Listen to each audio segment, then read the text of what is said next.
गोविंद राधे श्री राधे राधे।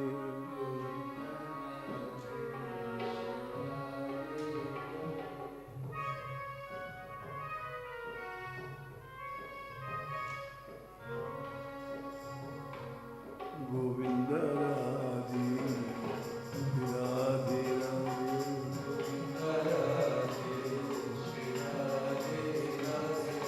किशोरी राधे श्री राधे राधे।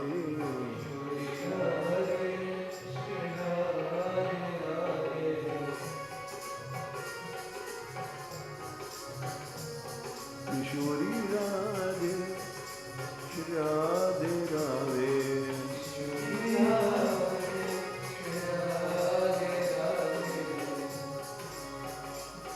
गोविंद राधे राधे राधे।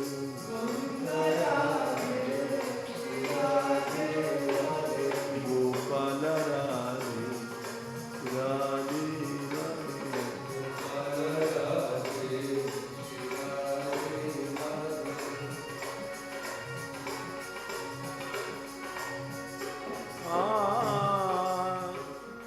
लड़ती राधे श्री राधे राधे।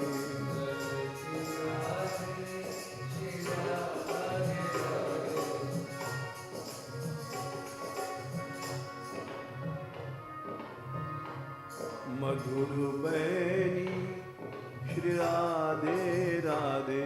मधुर कृपा करनी श्री राधे राधे।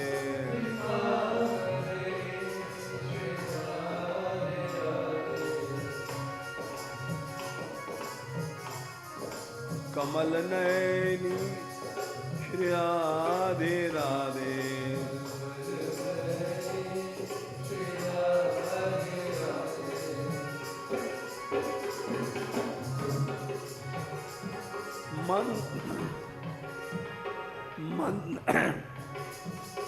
मंद गमनी श्री राधे राधे।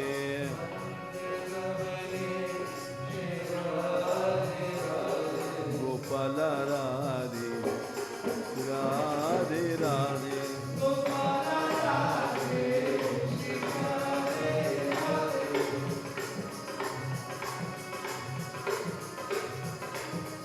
रसिक रसिया श्री गोपाला।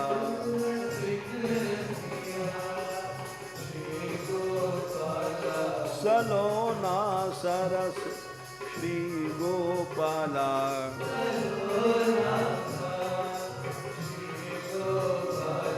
गोविंद राधे राधे राधे।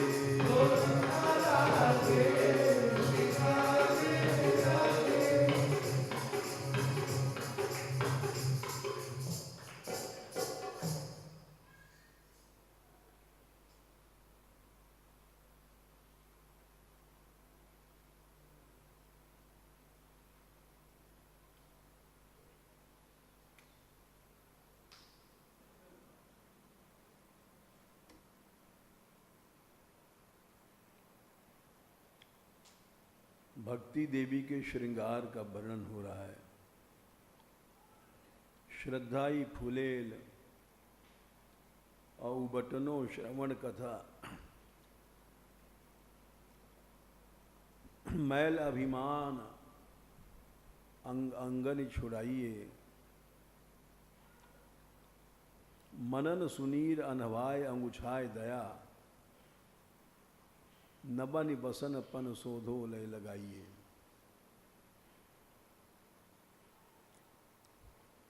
आभरण नाम हरि साधु सेवा कर्ण फूल। मानसी सुनत संग अंजन बनाइए। भक्ति महारानी को सिंगार चारु बीरी लय चाह। रह जो निहार लहे लाल प्यारी गाइए।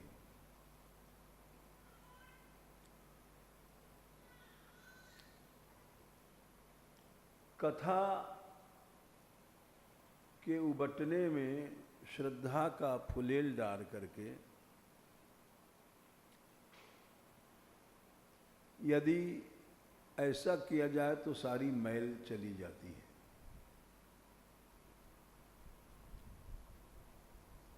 भक्ति महारानी क्या है, हमने कल बताया था। हमारी जो स्वाभाविक वृत्ति भगवान में लग जाए वही भक्ति है। तो वृत्तियों का परिशोधन ही भक्ति महारानी का श्रृंगार है। हमारी जो वृत्तियां हैं वे गंदी हैं। वृत्तियां यदि भगवान की हो जाए तो भक्ति हो गई, और संसार की है तो वो माया है। तो वृत्तियों का शोधन सबसे ज्यादा गंदगी अभिमान में होती है। अभिमान से अधिक गंदी कोई चीज नहीं है, क्योंकि अभिमान यानी देह भाव। जितना ज्यादा देह भाव होता है उतना ही काम क्रोध पैदा होते हैं। अभिमान अपने को मान लेना, जो हम नहीं है वो मान लेना। जैसे हम शरीर नहीं है, हम अपने को शरीर मान बैठे, तो ये अभिमान है। अभिमान क्या है ये समझना चाहिए। हम हैं तो जीव, भगवान के अंश, और अपने को शरीर मान बैठे हैं, ये है अभिमान। अभिमान पहले समझना चाहिए, फिर छूटेगा। अभिमान हम देखते हैं किसी को छूटता ही नहीं। सारा जन्म बीत गया लोगों को माला करते करते, अभिमान नहीं छूटता है। किसी ने कह दिया रामदास ऐसे हैं, तो रामदास को दुख हो गया कि हमको ऐसा कहा गया। तुमको जो विक्षेप दुख हुआ, दोषी तुम हो, कहने वाला दोषी नहीं है।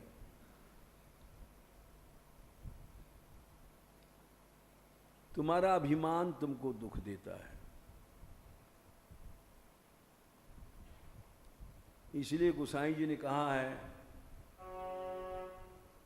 कि परुष बचन अति दुसह श्रवण सुग्न।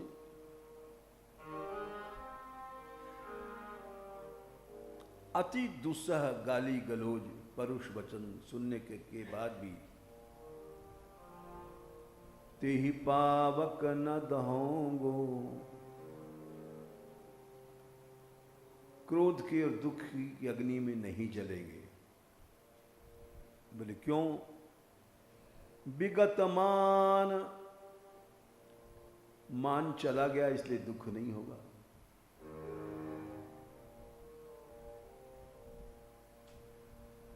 विगत मान सम शीतल मन। देहाभिमान घट गया, इसकी पहचान क्या? मन समान रहेगा, शीतल रहेगा।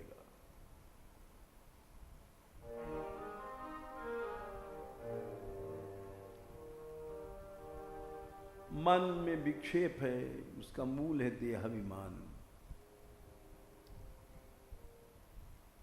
कहने वाले ने कुछ भी कहा, तुमको गाली दिया, इससे मतलब नहीं। तुमको जो दुख हुआ, विक्षेप हुआ, उसका मूल कारण तुम्हारा देहाभिमान था।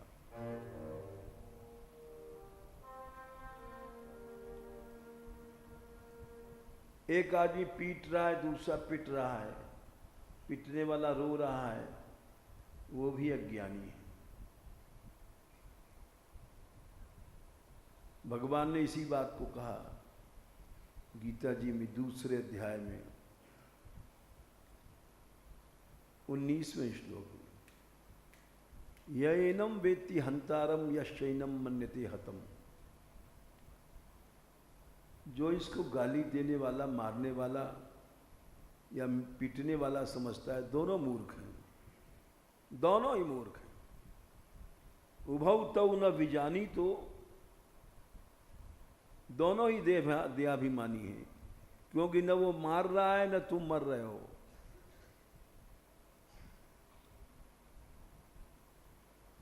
लेकिन ये अज्ञान नहीं छूटता।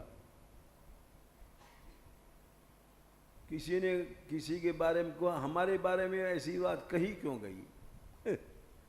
अरे वो तो कही गई, वो तो साधारण बात है। तुम क्यों मर गए दुख में? तुम क्यों विक्षेप में मर रहे हो? तो जीव अपने अभिमान को समझ ही नहीं पाता। सारे जीवन में प्रकृति स्वभाव बनी रहती है, सारे जीवन बनी रहती है। ऐसे लोगों को देखा गया मानसिक रोग अधिक होता है। मेंटल डिजीज का कारण अहम है, उद्वेग है, विक्षेप है। डॉक्टर भी कहते हैं टेंशन हो गया। और टेंशन क्यों हुआ? देहाभिमान था। जो जिसको देहाभिमान नहीं, उसको टेंशन होगा ही नहीं। तुम जल रहे हो विक्षेप की अग्नि में, तो उसका मूल कारण दूसरा नहीं है, तुम हो। परुष बचन अति दुसह श्रवण सुनी, तेहि पावक न दहोंगो।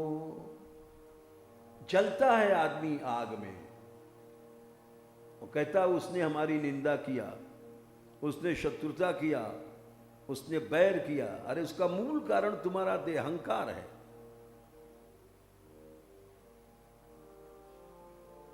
तेहि पावक न दहोंगो। ऐसे लोग जला करते हैं आग में और जीवन भर जलते रहते हैं। गोसाई जी ने बड़ा सुंदर लिखा है, परुष बचन अति दुसह श्रवण सुनि, तेहि पावक ना दहोंगो। क्यों? विगत मान, अभिमान चला गया हमारा। तुम गाली देते रहो, हमारा मन शांत रहेगा।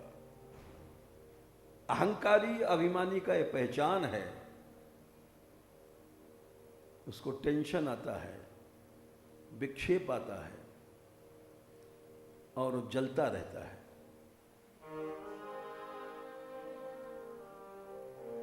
विगत मान, अभिमान चला गया। सम शीतल मन, मन समान हो गया, शीतल ठंडा रहेगा, उसमें कभी भी गर्मी नहीं आएगी। पर गुण नहीं दोष दहोंगो, कहोंगो कब हूं कहो, यही रहनी रहोंगो। क्या प्रभु कभी मैं ऐसा बन पाऊंगा?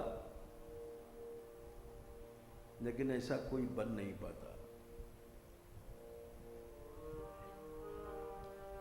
श्री रघुवीर कृपाल कृपाते, संत स्वभाव गहोंगो। उसको साधु कहा गया है, जिसका मन शीतल है, कभी जिसमें कभी आग नहीं लगती है, कभी विक्षेप नहीं होता, कहीं उद्वेग नहीं होता,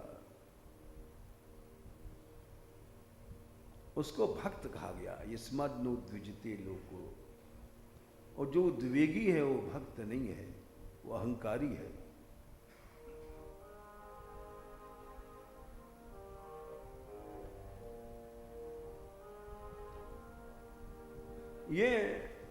ये मैल है, इसलिए बता रहे हैं। ये भक्तमाल में सबसे पहले इसी मैल को छोड़ने की बात कही गई है। ये मैल कभी नहीं छूटता है।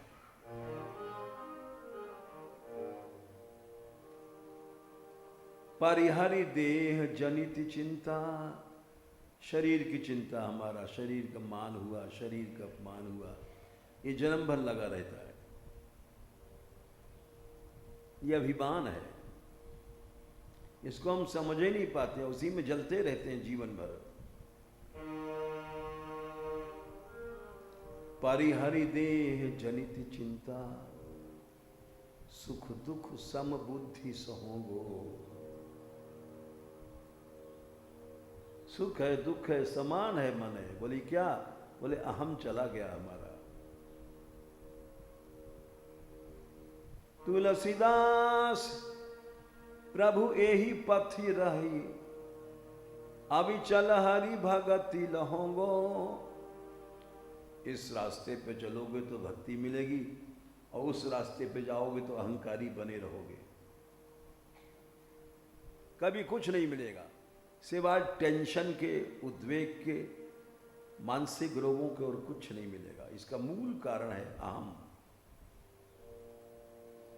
भय लगा अहम को, उद्वेग आया अहम को, क्रोध आया अहम को, विक्षेप आया अहम को,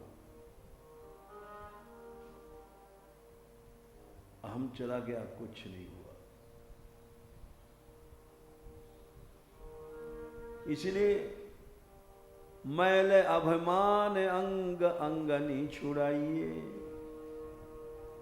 रोम रोम में हमारे ये मैल घुसा हुआ है, लेकिन हम समझ नहीं पाते। मुश्किल तो यही है, समझने की कोशिश भी कोई नहीं करता, छोड़ना तो दूर रहा।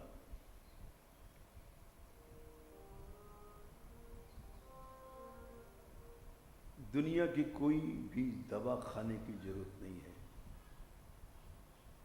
सब बीमारियों का मूल है अहम। भगवान ने इसी बात को कहा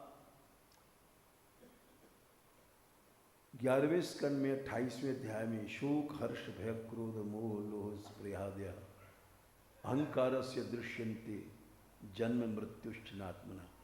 अहंकार चला गया ना, तुम मरोगे ना जन्म होगे, ये अहंकार ही पैदा होता है, मरता है।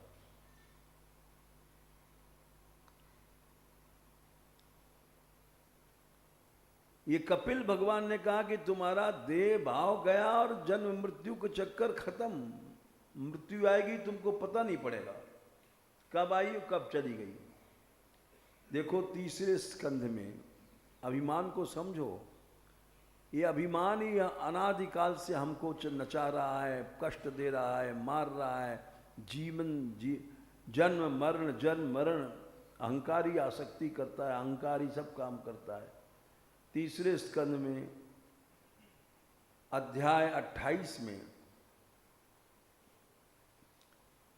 वो जो मुक्त पुरुष है, भगवान के पास जाने वाला है, जिसका आखिरी शरीर है ये, उसकी पहचान क्या? देहम तन्न तम न चरम स्थितम उत्थितम वा।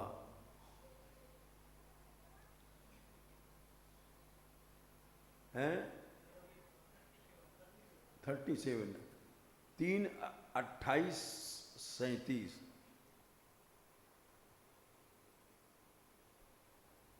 भगवान के पास हम जाने वाले हैं, इसकी पहचान है कि देहाभिमान छूट जाएगा। जिसका देहाभिमान छूट गया, समझ लोगे वो पहुंच गया भगवान के पास। और हम जैसे धक्के ही खाते रहेंगे, लेक्चर फ्लेक्चर से कुछ नहीं होता है।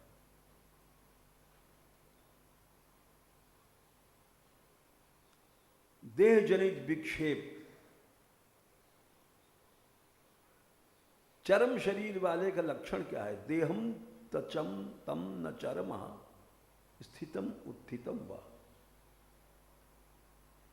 शरीर है कि नहीं है उसको पता ही नहीं पड़ता। सिद्धो विपश्यत यदद अध्यगमत स्वरूपम, जिसको स्वरूप प्राप्त हुआ। जैसे शराबी का कपड़ा खुल गया, नंगा है, उसको पता नहीं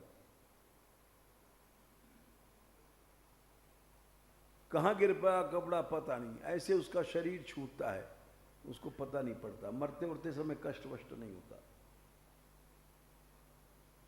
आनंद है। कोई बीमारी क्या उसको सताएगी। हमारा देहाभिमान सबसे बड़ा रोग है।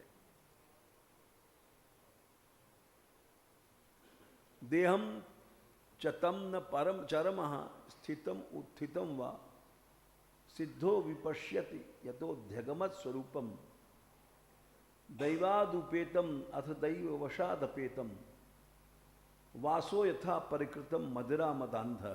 मदिरा जैसे शराब पी लिया और उसको ये पता नहीं कि वासा माने कपड़ा कहाँ गिरा, हम नंगे हैं कि क्या है।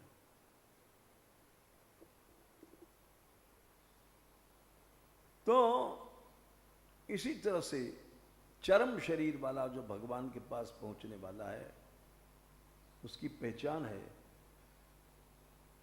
कि उसके देह जनित धर्म उसको नहीं व्यापते हैं। बस समझ लो अभी जाने वाला है, सीधे इसकी रिजर्वेशन हो गया।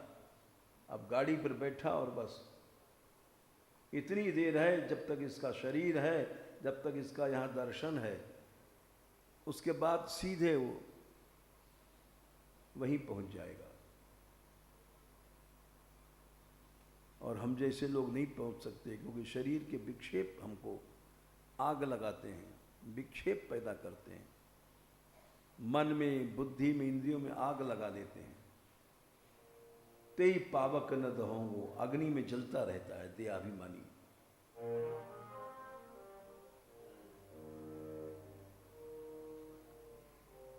इसलिए मैल अभिमान अंग अंग, रोम रोम में हमारे अहम भरा हुआ है, रोम रोम में, अंग अंग में, और हम समझ नहीं पाते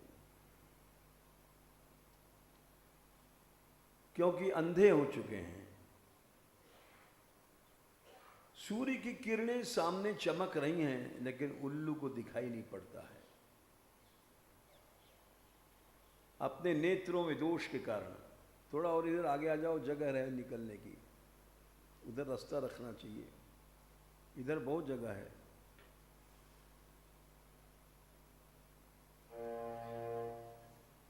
भगवान की कृपा भी हमको दिखाई नहीं पड़ती, मार्ग दिखाई नहीं पड़ता भक्ति का, न ज्ञान का, न किसी का, क्योंकि हम अंधे हो गए हैं।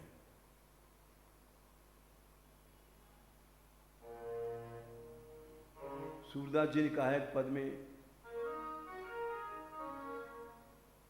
तुम्हारी कितनी बड़ी कृपा है, तुमने मनुष्य शरीर दिया, सब कुछ दिया, लेकिन मैं उल्लू ही बना रहा, तुम्हारी कृपा नहीं समझ पाया। तुम्हारी कृपा गोपाल गोसाई,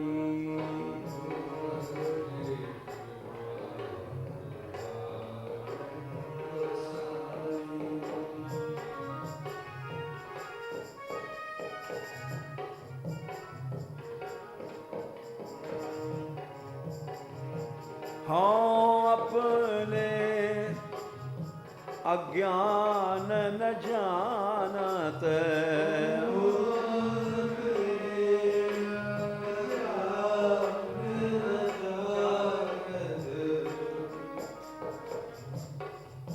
इतनी बड़ी कृपा किया, मनुष्य बना दिया, गधा नहीं बनाया, कुत्ता नहीं बनाया, लेकिन हम जैसे मूर्ख आदमी उनकी कृपा को समझ नहीं पाते।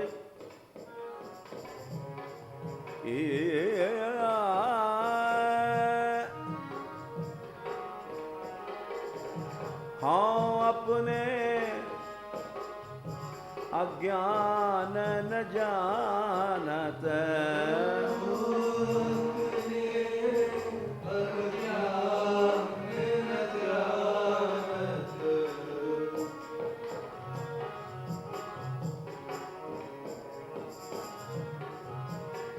क्यों? उल्लू को दिन में अंधेरा, उसी तरह से हम हैं। उपजत दोष नैन नहीं सूझत, उपजत दोष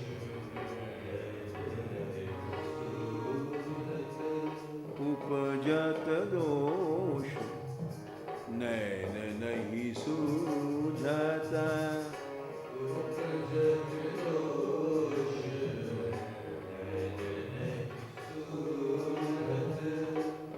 हम समझते हैं हम बड़े विद्वान हैं, भाषण कर रहे हैं,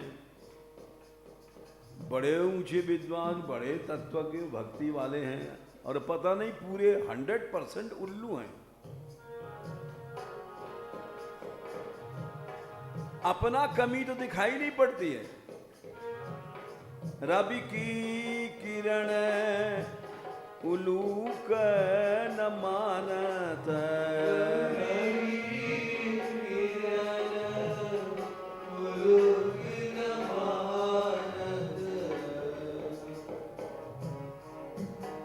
ये हालत है हमारी।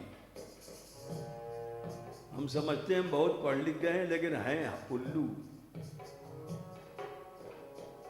क्यों? अपने दोष दिखाई नहीं पड़ते हमको।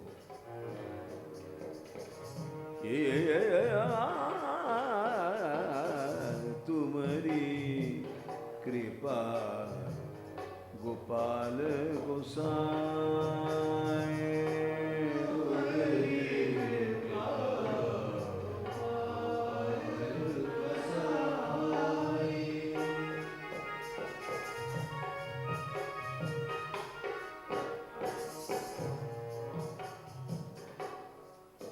ये इसीलिए भक्ति मार्ग की पहली लाइन यही है कि अपना मैल छुड़ाओ भाई। कथा वथा सुनते हो और वैसे ही मैल बना हुआ है अभिमान, तो उससे क्या लाभ है? मैल तो छूटे नहीं रहा है। पहली पड़ी है श्रद्धा ही फुले लौ उबटनो श्रवण कथा, मैल अभिमान अंग अंगन छुड़ाइए।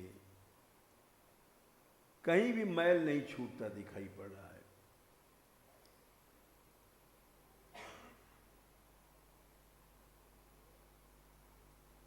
कथा सुना लेकिन मनन नहीं किया, श्रद्धा नहीं थी।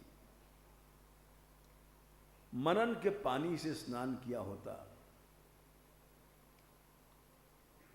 मनन सुनीर अनवाय अंगुछाई दया, यहां तक बात चली थी।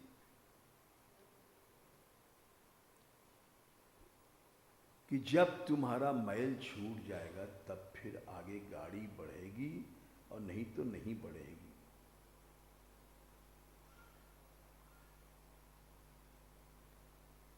ये तुमको छोड़ना पड़ेगा।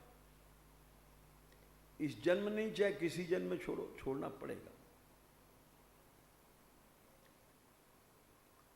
देखो, हर तरह से भक्ति मार्ग की दृष्टि से तो बताया हमने, और अध्यात्म दृष्टि से भी समझो। 5वें स्कंद में जरा थोड़ी सी गूढ़ बात है, कठिन है, बच्चे तो नहीं समझ पाएंगे। लेकिन 5वें स्कंद के अंदर 11वें अध्याय में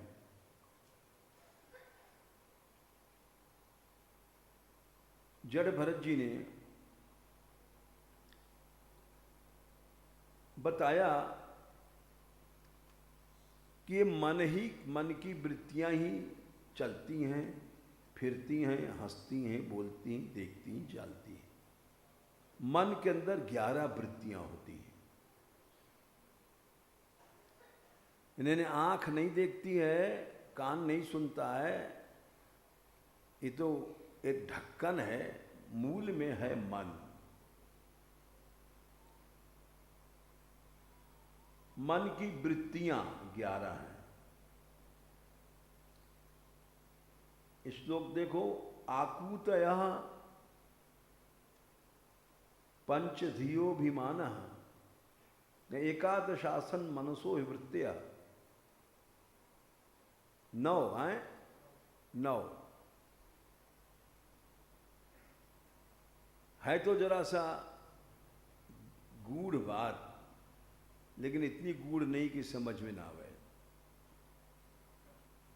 जड़ भरत जी बोले देखो तुम्हारा मन समझो, मन ही नहीं तुम समझ पाए आज तक। बोले मन की वृत्तियां समझो। बोले क्या? ये मन ही आकुति माने 5 ज्ञानेन्द्रियां,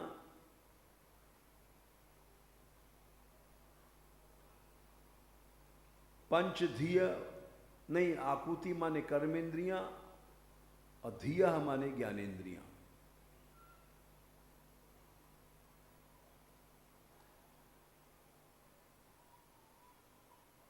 और अभिमान 11वीं, ये मन की 11 वृत्तियां हैं। एकादश आसन मनसो ये वृत्तियां। एकादश माने 11, ये मन की वृत्तियां हैं। बोले क्या? आकूतया 5 तो कर्मेंद्रियां और पंचधियो भी माना, और 5 धी माने ज्ञानेन्द्रियां और अभिमान। 5, 5, 10 और 11।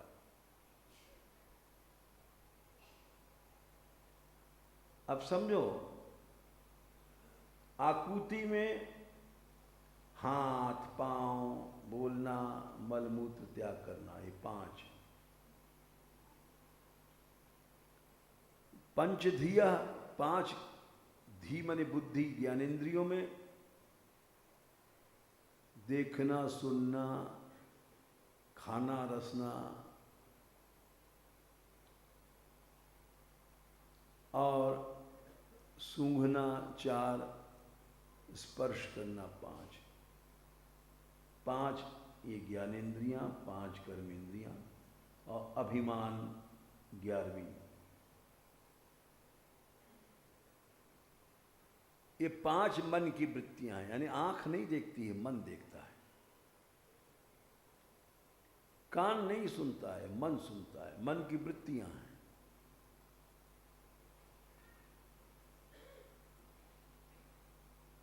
और ये वृत्तियां, जैसे हम चलते हैं जमीन पर, तो ये वृत्तियां विषयों पर चलती हैं।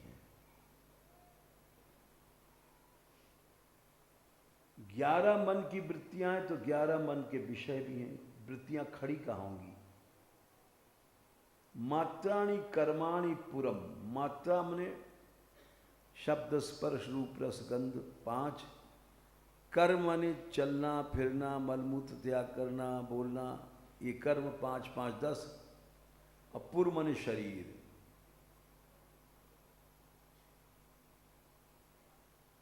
अहंकार का विषय क्या है? शरीर।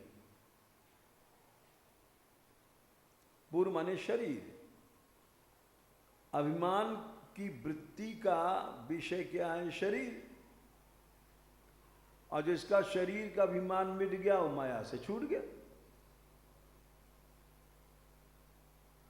वो न रोएगा, ना हंसेगा, ना उसको विक्षेप होगा, ना कभी दुख होगा, ना सुख होगा। हम रोते हैं, झींकते हैं, हमारे अहंकार है। एक बच्चा रो रहा है, क्यों रो रहा है? उसके अंदर अहंकार है। ऐसे हम लोग झींकते हैं, परेशान होते हैं, क्योंकि अहम का भूत है। रोम रोम में भूत चढ़ा हुआ है हमारे। इसलिए मनुष्य जीवन भर जलता है और जलता रहेगा।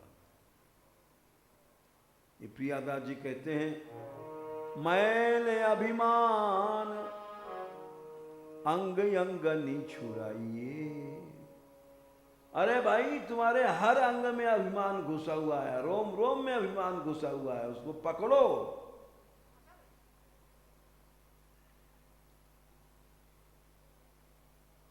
शरीर का कोई हिस्सा ऐसा नहीं है जिसमें अहंकार न हो, अभिमान न हो। इसको तुमको छोड़ना पड़ेगा।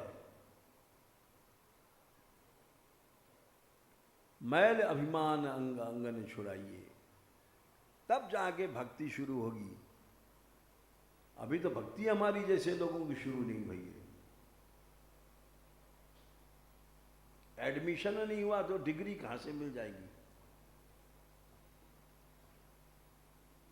बोले किसी ने कॉलेज में, बोले साहब एक बहुत पढ़े लिखे हैं, ये पीएचडी हैं, ऐसे एक थे, एक धूर्तराज थे, नकली डिग्री बना रखा था और स्कूल का मुंह नहीं देखा।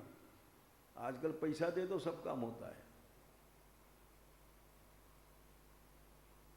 और एक हमारा मित्र था, हम जब पढ़ते थे तो टेलीफोन लगा रखा था और कोई जाए, अच्छा हेलो, हाँ एसपी साहब, हाँ मैं अभी आपसे 10 मिनट बाद बात करूंगा, हमारे मित्र आ गए हैं, जरा रख दिया। तो बोले एसपी परेशान करता है, हमसे कह रहा था बात करो।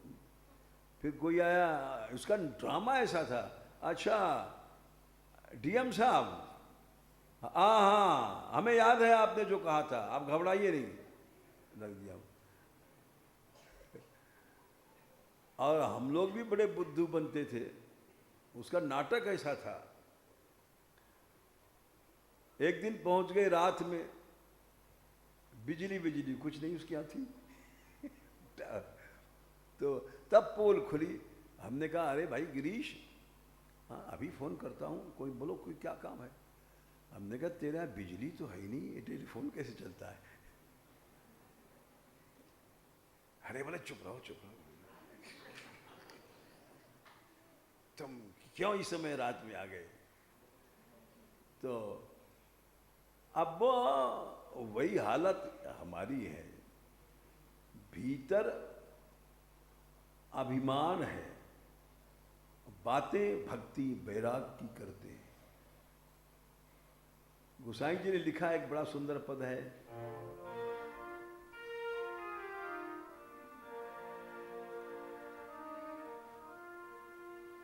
लोभ न चाय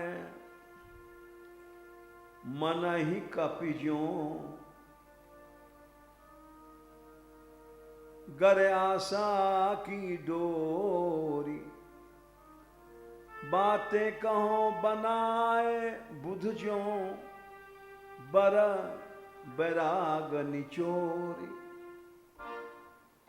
बातें मनुष्य ऊंची ऊंची बना कहता है, लेकिन मन खोखला है। तो इसलिए श्रद्धाई फुलेल औबटनो श्रवण कथा, मैल अभिमान अंग अंगनि छुड़ाइए,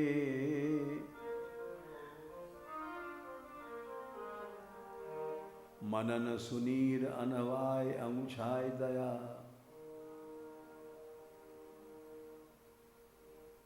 मनन के पानी से स्नान किया तब मैल जाएगी।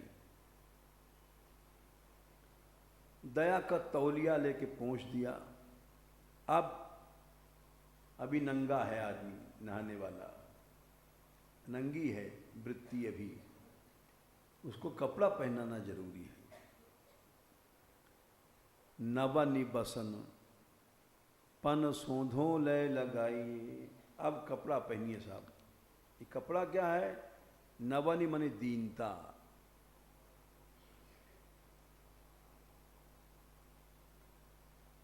जिसके अंदर दीनता नहीं, उसकी भक्ति नंगी है।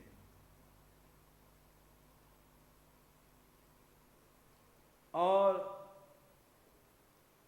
वो उससे नुकसान होगा। वो भक्ति करने जाएगा, भक्तापराध करेगा। सेवा करने जाएगा, सेवा अपराध करेगा।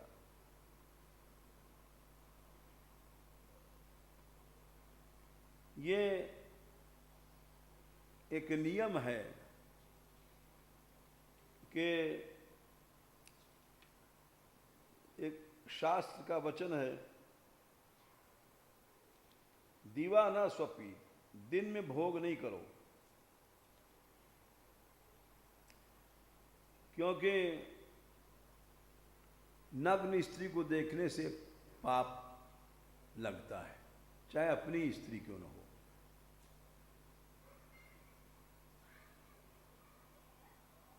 तो अभी तुम्हारी भक्ति नंगी है, जब तक दीनता नहीं आएगी अपराध कराओगे। भक्तों के पास जाके भक्ता अपराध करोगे, मंदिर में जाके सेवा अपराध करोगे, तो जैसे नंगी स्त्री का दर्शन, ये हमने आपको पहले कभी सुनाया होगा कि बाणासुर से जब भगवान का युद्ध हुआ था, दशम स्कंद के अंदर 63 अध्याय में 63,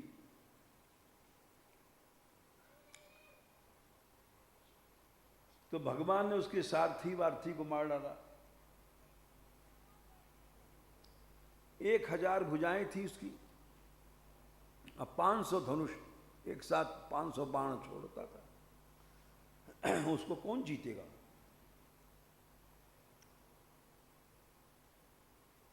500 बाण एक साथ छोड़ता था।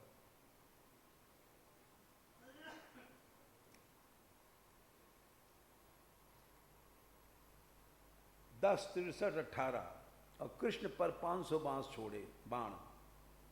धनुष्याकृष्य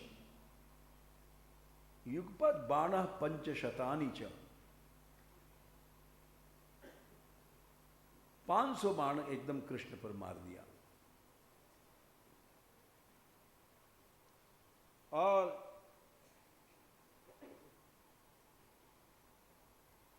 ऐसा रण का दुर्मद था।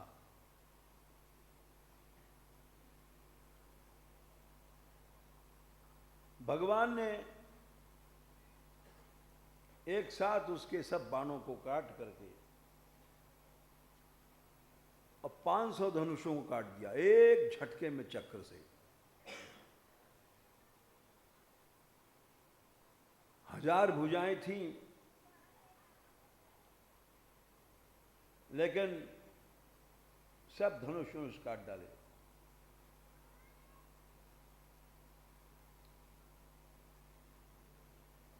सारथी मार दिया, रथ मार दिया, घोड़े मार दिए और शंख बजाया, अब तू अंतिम समय तेरा मरने का। तो उसकी माता कोटरा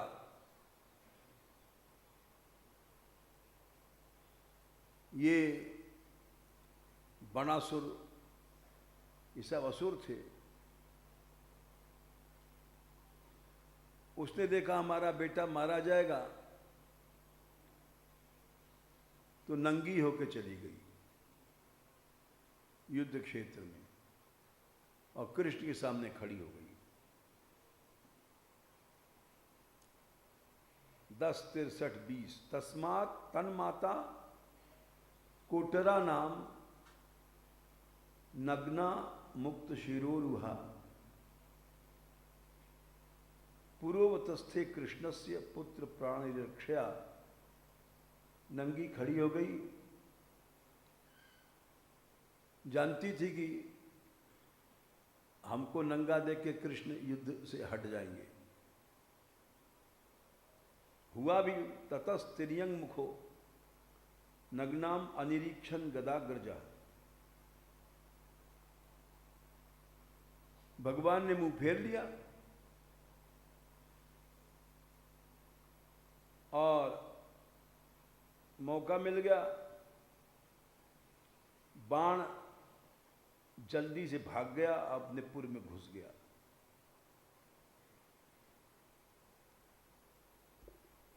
तो हमने इसलिए किया कि अगर दीनता नहीं है तो भक्ता अपराध करोगे, जहां जाओगे अपराध करोगे। जैसे सनकादिक का अपराध किया था जय विजय ने भगवान के वैकुंठ धाम में, वहां भी पहुंच के अपराध करेंगे हम।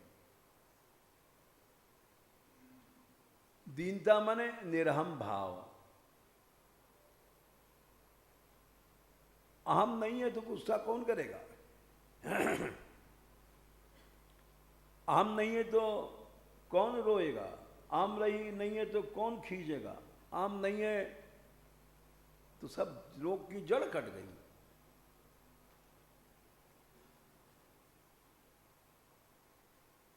अब वो अहम जाने के बाद नवनी मनी दीनता आएगी, क्रम है यहां पर समझो।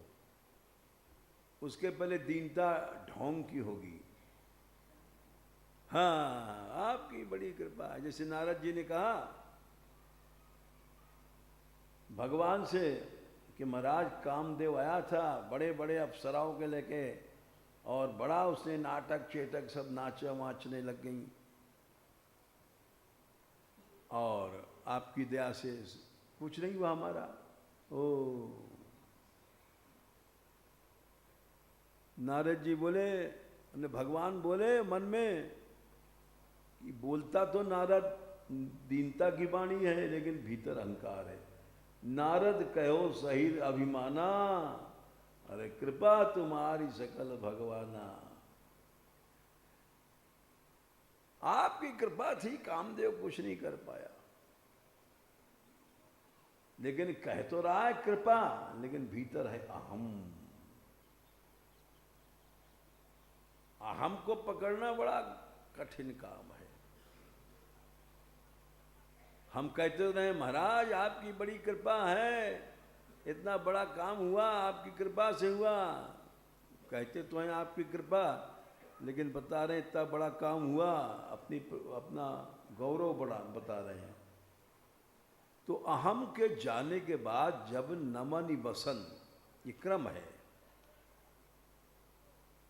अहंकार है तो भक्ति नंगी है, अशुभ है। नवन बसन पन सोधो वाले लगाइए। नवन बसन, नम्रता दीनता का कपड़ा पहना दिया,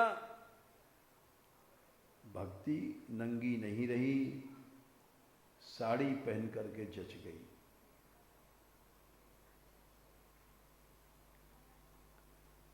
लेकिन अब कपड़ा कैसा है ऐसा तो नहीं। अब जैसे परसों ये बेचारे सब पट्टू वट्टू निकाल के ले जा रहे थे,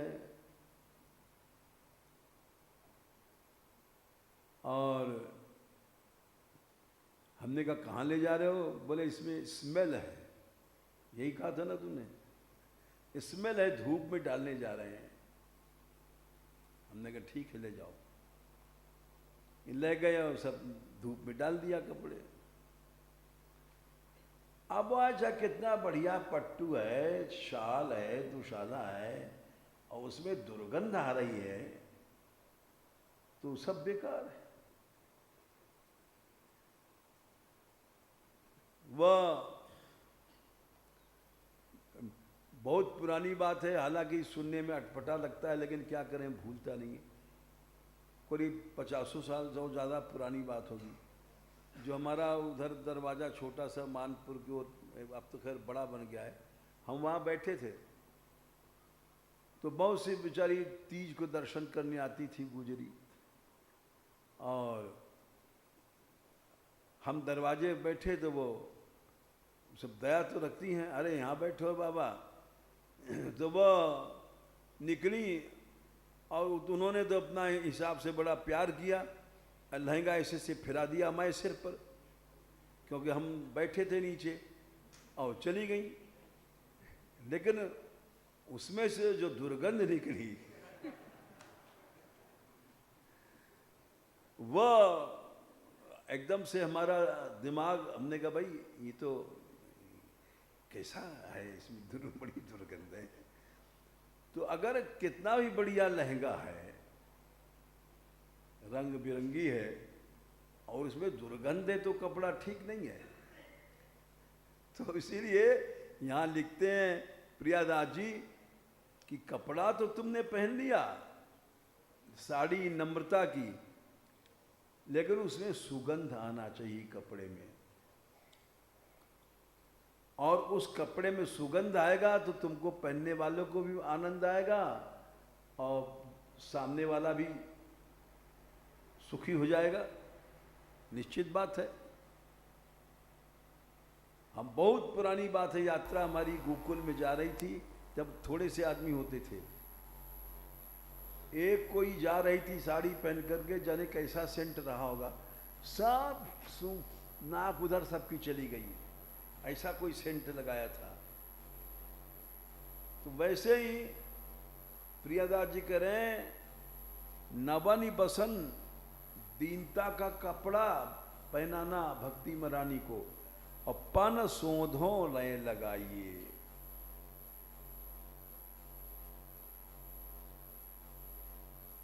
प्रण माने प्रतिज्ञा, प्रतिज्ञा कर लो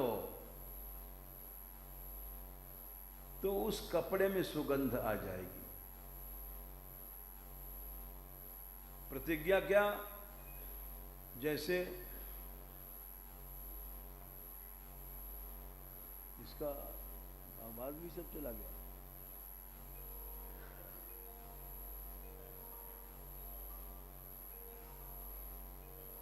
क्या हो रहा है? अपने आप बोल रहा है, सब आवाज चली गई इसकी।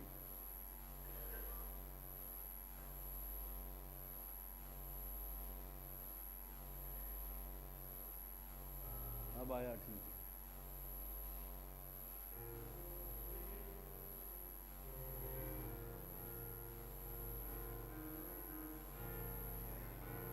प्रण प्रतिज्ञा क्या है?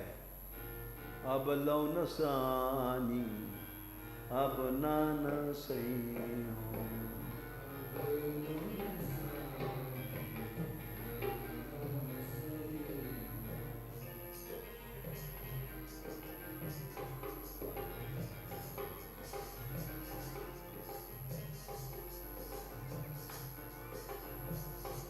आज तक माया में नाचे,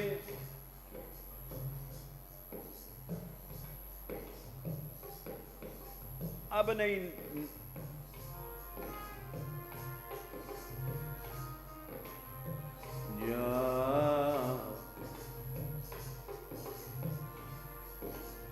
पर बस जाने हंस्यो इन इंद्रिना,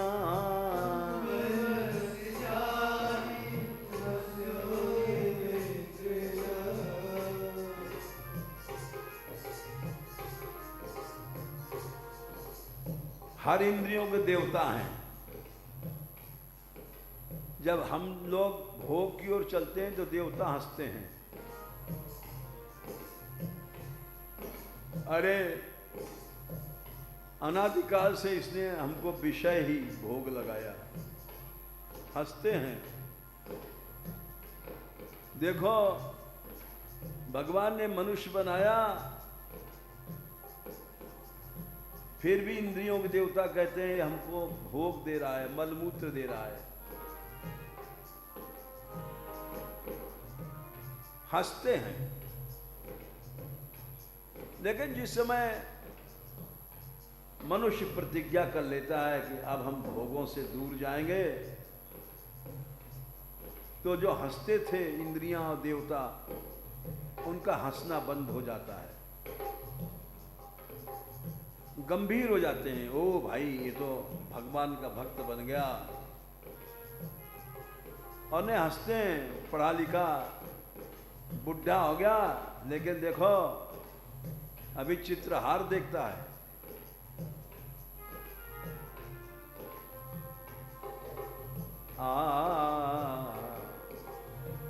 मोटी मोटी लेंस का चश्मा है, लेकिन सिनेमा सीरीज देखता है चुंदी चुंदी आंखों से। हंसते हैं देवता, इंद्रियां। अब प्रतिज्ञा है हमारी क्या? पर बस जान हंस्यो इन इंद्रिना,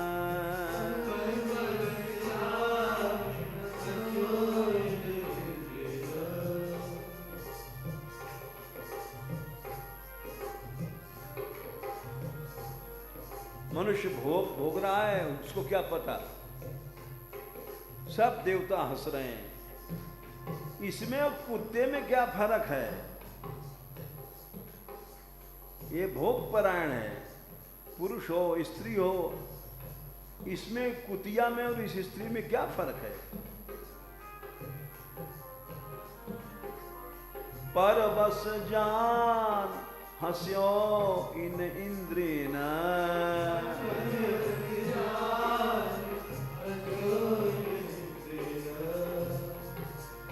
निज बस है न हसइयो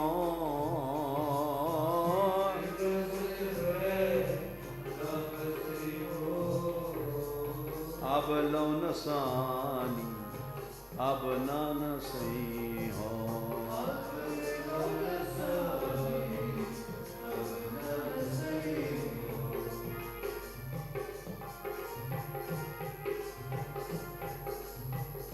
प्रण कर लिया है क्या? इस मन रूपी भंवरों, इस भंवरे को, मन को भगवान के चरण कमल पे ही अब हमारा मन रूपी भंवरा बैठेगा, मलमूत्र के शरीर पर नहीं बैठेगा। मन मधुकर, ये प्रण है, पन मने प्रण।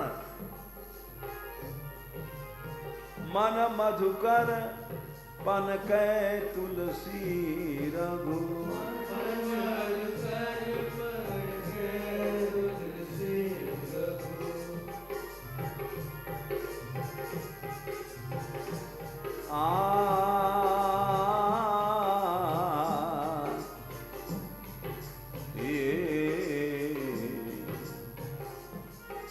रोज उठ के प्रतिज्ञा करो। 1000 बार गिर जाओ तो भी रोज प्रतिज्ञा करो। ये पंक्ति समझो, ये गोसाई जी की पंक्ति है, इसको समझो। पन करके मैंने प्रतिज्ञा करो। मन मधुकर पन कै तुलसी रघुमान,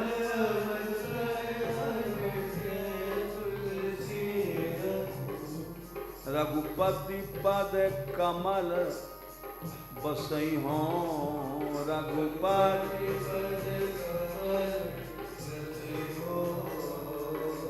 अब लौन सानी अब नान सही हो।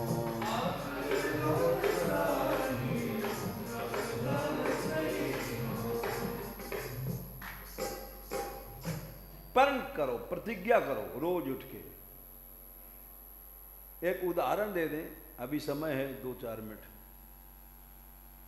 रामकृष्ण परमहंस जी बड़े महापुरुष हुए हैं, उनके संप्रदाय में उनको अवतार भी माना जाता है। एक बार की बात है कि उनके पास एक स्त्री पहुंची और बहुत विलाप करने लग गई। वो देवी को उपासक थे, सबको देवी समझते थे। बोले माँ, वैसे भी बंगाल में सबको माँ कहते हैं, खोखी माँ, मासी माँ, वहाँ की बोली है। लड़की को खोखी माँ, मासी माँ, वहाँ भी अधिकतर माँ माँ चलता है। तो रामकृष्ण जी बोले कि माँ क्यों रोती है? बोले हमारा पति शराब पीता है, घर बर्बाद हो गया, छोड़ता नहीं है। बोले उसको लाना माँ यहाँ। अब डॉक्टर के पास जब पेशेंट जाएगा तभी तो इलाज होगा, डॉक्टर के पास मरीज नहीं जाएगा तो कैसे इलाज होगा? बोले कोशिश करूंगी। एक दिन वो ले आई अपने पति को, तो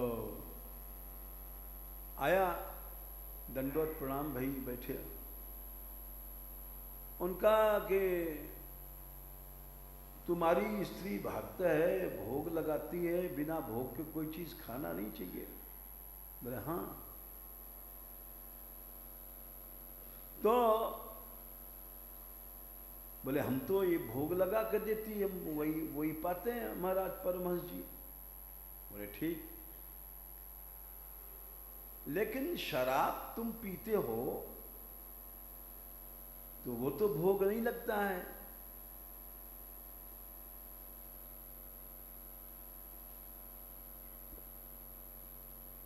बोले हाँ, वो तो भोग मैं नहीं लगाता हूं। बोले अच्छा एक काम करो तुम, आज से शराब को भी भोग लगाना, बिना भोग लगाए कुछ नहीं खाना पीना। बोले शराब? हाँ आप कहते हैं? बोले हाँ मैं कह रहा हूं। महापुरुषों की बात हर आदमी समझ नहीं सकता ना। बोले तुम बिना भोग लगाए शराब मत पीना। शराब छोड़ नहीं सकते हो, लेकिन चलो इतनी बात मान लो हमारी। बोले शराब तो मैं नहीं छोड़ सकता, लेकिन ये बात आपकी हम मान लेंगे कि पीने के पहले भोग लगा देंगे। क्या करें महाराज, हम शराब छोड़ नहीं सकते।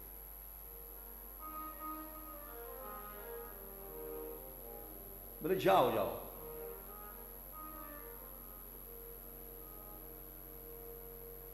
रात को जब शराब पीने के लिए चला तो हाथ में प्याला लेकर के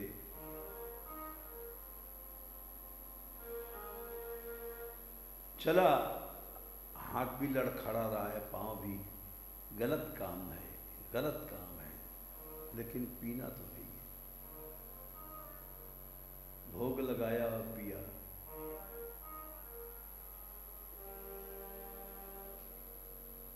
ऐसे कुछ दिन तक चला। आखिर में एक दिन, क्योंकि एक इंजेक्शन से लग गया। पहले तो अंधाधुन पी लेता था, लेकिन अब पीने में उसको सोचना पड़ता था। ये गलत काम है, गलत काम है। आखिर में एक दिन शराब छूट गया। तो जब मनुष्य गिरता है, कोई बात नहीं, गिर गया, लेकिन भोग लगा करके शराब पियो। यानी ये जो ये प्रियादास जी लिखे हैं, प्रण करना जरूर जारी रखो। गिर गए तो कोई बात नहीं है, फिर प्रतिज्ञा करो। और ये मैं मनमाना बात नहीं कहता हूं, मैं तो जो कुछ पुस्तक में लिखी है वो बातें आपको सुनाता हूं, इसमें कोई संशय मत कीजिए। डायरी रखो, क्रोध आया, काम आया, ये हम अपने अनुभव की बात बता रहे हैं। अपने दोषों को सोचो और उसको लिखो और रोज प्रतिज्ञा करो। 10 बार बीड़ी पीते हो तो 10 बार प्रतिज्ञा करो। 10 बार सिगरेट पीते हो तो 15 बार प्रतिज्ञा करो। क्यों? ये पद है, मनो मधुकर। ये महापुरुषों ने कहा है, जब मैं बता रहा हूं।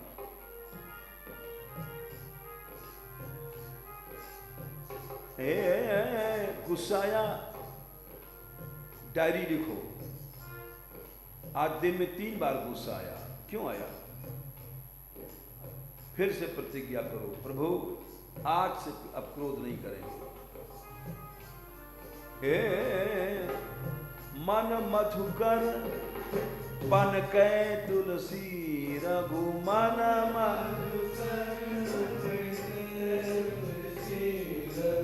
प्रण करो, रघुपति पद कमल बसई हो। रघुपति पद अब लो न सानी, अब न सही हो। अब न सानी, अब न सही हो।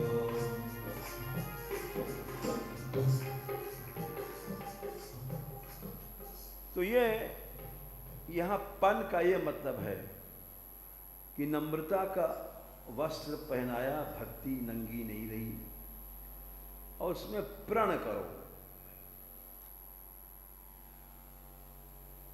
अभी प्रण पर और उदाहरण देंगे कल, क्योंकि ये बड़ा अच्छा प्रसंग है और साधक को अवश्य प्रण करना चाहिए, नहीं तो आगे चल नहीं पाएगा और गिरा ही रहेगा, कभी उठ नहीं पाएगा।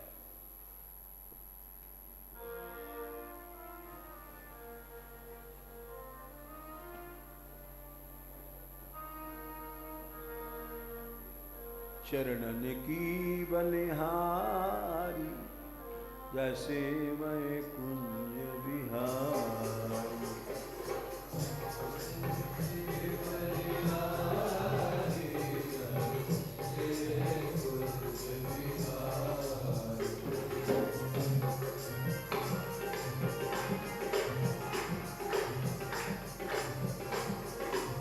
चरणन की बलिहारी, सेवै कुंज बिहारी।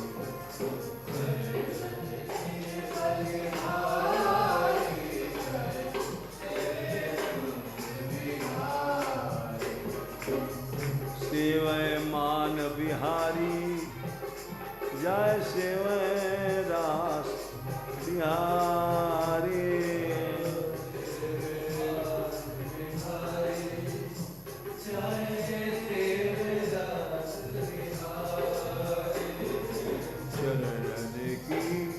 बलिहारी, सेवै रास बिहारी।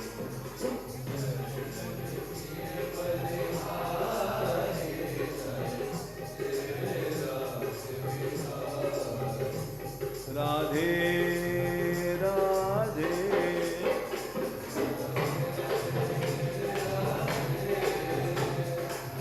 श्री राधा वृषभान दुलारी। शरण शरण में शरण तिहारी। श्री राधा बरसाने वाली, जाऊं तेरे चरण कमल परवारी।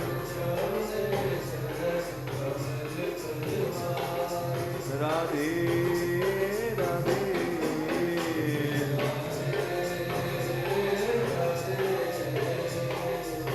राधे राधे,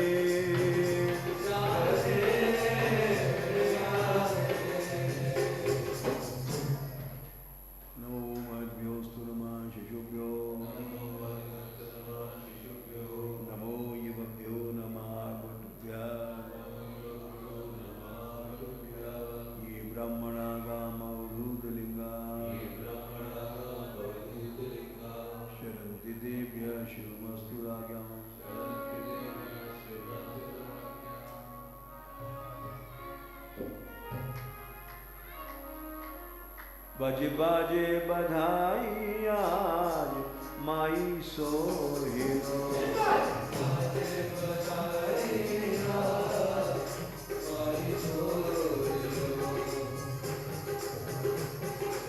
सोए रही बड़े धो रही,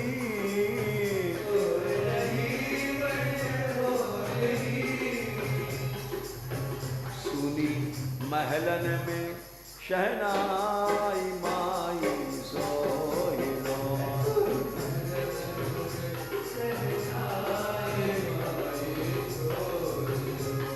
बज बाजे बधाई आज माई सोहिनो।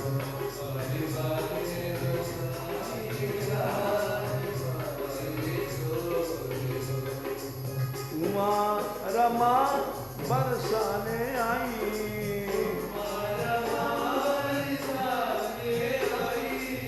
रूप बनाए बनाए माई सोहिनो।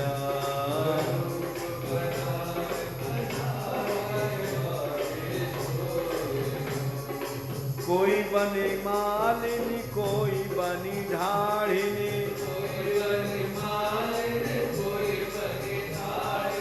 दाई को रूप बनाए माई सोहिलो, दाई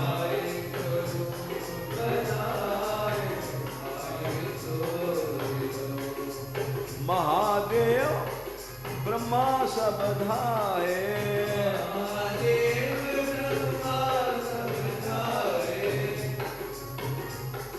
बरसाने में आए माई सोहेला,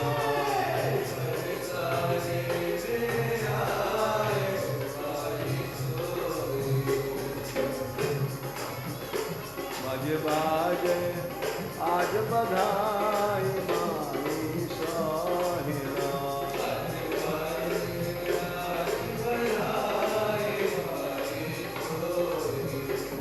कोई नहाए रही कोई छे रही,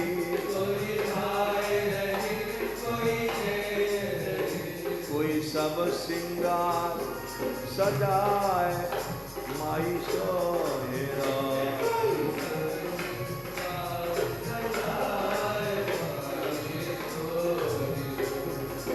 अपने अपने घर से सज सज,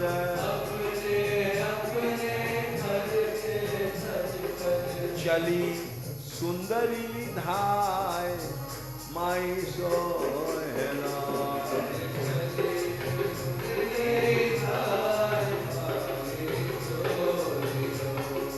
पहुंची भान भवन जहाँ बज रही,